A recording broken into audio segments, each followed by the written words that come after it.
আসসালামু আলাইকুম, কেমন আছেন সবাই? আলহামদুলিল্লাহ, আমিও ভালো আছি। যে যেখানে আছেন সবাইকে আমন্ত্রণ জানাচ্ছি আমার আজকের পুডিং রেসিপিটি দেখার জন্য। পুডিং তো অনেকেই অনেকভাবে খেয়েছেন, আমি আজ সেমাই দিয়ে পুডিং তৈরি করব, যা মুখে দিলেই মিলিয়ে যাবে। মূল রেসিপিতে চলে যাই। প্রথমে আমি চিনি দিয়ে ক্যারামেলটাকে তৈরি করে নিব। আমার দর্শকদের কাছে আমার অনুরোধ, যারা এখনও লাইক দেন না, প্লিজ একটা লাইক দিয়ে সম্পূর্ণ ভিডিওটি কন্টিনিউ করবেন। আর ভিডিওর কোনো অংশ যদি একটু ভালো লেগে থাকে তাহলে সেই অংশটির জন্য হলেও চ্যানেলটিকে সাবস্ক্রাইব করে পাশেই থেকে যাবেন। ক্যারামেলটাও রেডি হয়ে গিয়েছে। পাশে থাকা বেল আইকনটি বাজিয়ে দিবেন পরবর্তী নোটিফিকেশনটি পাওয়ার জন্য। ক্যারামেলটাকে আমি যে মোল্ডের মধ্যে পুডিংটাকে সেট করতে দেব সেই মোল্ডের মধ্যে ঢেলে নিয়ে সুন্দরভাবে সম্পূর্ণ তলাটার মধ্যে লাগিয়ে নিচ্ছি। এ পর্যায়ে আমি সেমাইটাকে ভেজে নিব। তার জন্য পরিমাণ মতো ঘি দিয়েছি। ঘিটার মধ্যে আমি সেমাইটা দিয়ে চুলার আঁচ একদম লো করে রেখে আস্তে আস্তে সেমাইটাকে ভেজে নিব। চুলার আঁচটাকে বাড়িয়ে দিলে তাহলে সেমাইটা পুড়ে যাবে, দেখতে ভালো লাগবে না। আমার আজকের এই পুডিং রেসিপিটা যদি আপনাদের কাছে ভালো লেগে থাকে তাহলে প্লিজ বেশি বেশি করে শেয়ার দিয়ে ফ্রেন্ডস এবং আত্মীয় স্বজনদের দেখার সুযোগ করে দিবেন। এই যে চুলার আঁচটাকে একদম লো করে রেখে আমি আস্তে আস্তে সেমাইটাকে ভেজে নিয়েছি। হালকা বাদামি কালার হয়ে গিয়েছে।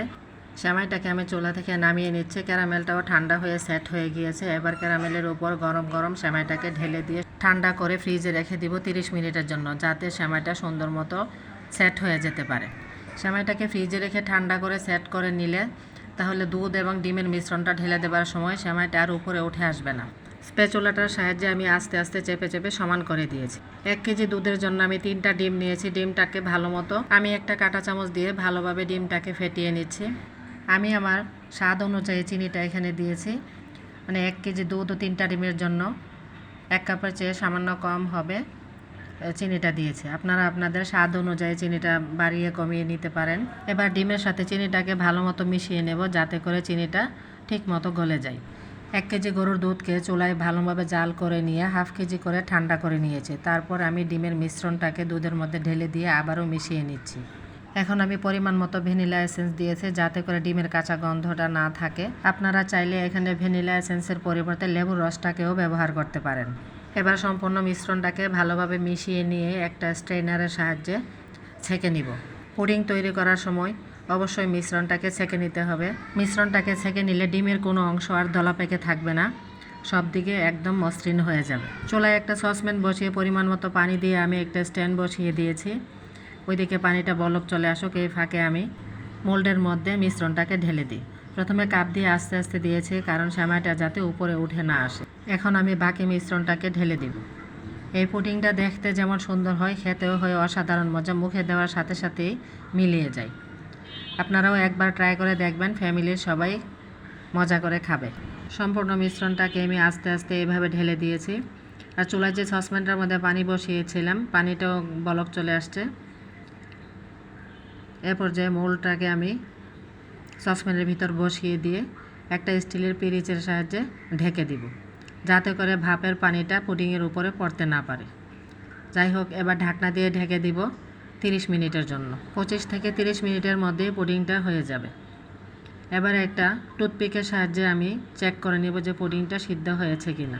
টুথপিকে যদি কোনো প্রকার মিশ্রণ না লাগে তাহলে বোঝা যাবে যে পুডিংটা সম্পূর্ণ সিদ্ধ হয়ে গিয়েছে। এই যে কাঠিটা একদম পরিষ্কার হয়ে আসছে, পুডিংটা সম্পূর্ণ সিদ্ধ হয়ে গিয়েছে। এবার চুলা থেকে নামিয়ে ঠান্ডা করে নর্মাল ফ্রিজে 2 ঘন্টা রেখে তারপর বের করে নিয়ে এসেছি। এবার কেটে নিব। একটা ছুরির সাহায্যে সাইড দিয়ে আস্তে আস্তে পুডিংটাকে ছাড়িয়ে নেব, যাতে করে উপর করে বের করার সময় সহজেই বের হয়ে যেতে পারে। আমার আজকের এই পুডিং রেসিপিটি আপনাদের কাছে কেমন লেগেছে প্লিজ কমেন্টে জানাবেন। এই যে পুডিংটাকে বের করে নিচ্ছি, দেখুন দেখতে কেমন হয়েছে। অসাধারণ মজা হয়েছিল পুডিংটা, মাশাল্লাহ। দেখতে যেমন সুন্দর হয়েছে, খেতেও ছিল সেই রকম স্বাদ। এবার একটা ছুরি দিয়ে আমি পুডিংটাকে কেটে নিচ্ছি। আমি তো পুডিংটাকে 8 টুকরা করে নিব। আপনারা চাইলে আপনাদের পছন্দ মতো টুকরা করে নিতে পারেন। প্রচণ্ড গরমের মধ্যে এইরকম একটি পুডিং তৈরি করে ফ্রিজে রেখে দিলে কোনো মেহমান আসলে বা নিজেরাও দুপুরবেলা প্রচণ্ড গরমে 1 টুকরা পুডিং খেয়ে নিলে কলিজা মন প্রাণ সব কিছু একদম ঠান্ডা হয়ে যাবে। আমার দর্শকদের কাছে আমার অনুরোধ, লাইক দিতে যদি ভুলে গিয়ে থাকেন তাহলে প্লিজ লাইক দিয়ে আমাকে উৎসাহিত করবেন, তাহলে আমার কাছে খুবই ভালো লাগবে। একটা টুকরা কেটে নিয়েছি। এই যে দেখতে দেখুন মাশাল্লাহ কতটা সুন্দর পারফেক্ট হয়েছে। খেতেও ছিল সেই রকম স্বাদ, মুখে দেওয়ার সাথে সাথে একেবারে মিলিয়ে যাচ্ছিল। ঠান্ডা ঠান্ডা পরিবেশন করে নিলে সেই মজা লাগবে খেতে। আমি তো ঠান্ডাই খেয়েছিলাম।